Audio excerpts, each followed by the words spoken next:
Since the release of the first Apple Silicon Macs and macOS Big Sur in 2020, we've been able to run older Intel apps with Rosetta, an emulation layer built into macOS. But Apple have announced that macOS 27 Golden Gate will be the last to include Rosetta. So from macOS 28 onwards, you'll no longer be able to run your old Intel apps on your Apple Silicon Mac. So how can you check which apps on your Mac are still written for Intel?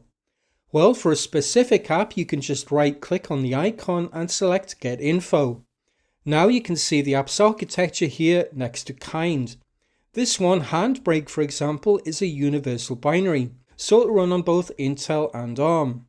This one, Image Playground, is Apple Silicon, so it'll only run on Macs with ARM processors. So that's how you can check individual apps, but there's also a way to list all of the apps on your Mac grouped by architecture so that you can see at a glance which ones are still Intel.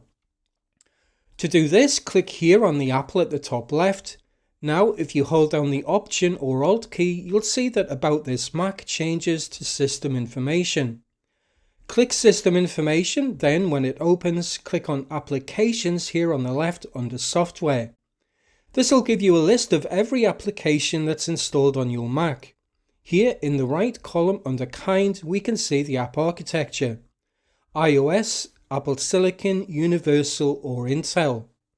To make it easier to see all of the Intel apps, you can click on Kind here at the top to group them together by architecture. Now if I scroll down, we can see that all of these apps on my Mac are still Intel.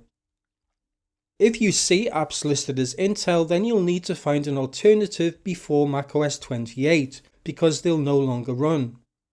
In my case, these are nearly all related to my HP printer drivers because HP hasn't updated them since 2018. So I hope you found this video useful. If you have any questions, put them down in the comments below and I'll do my best to answer them. That's it for now, thanks for watching.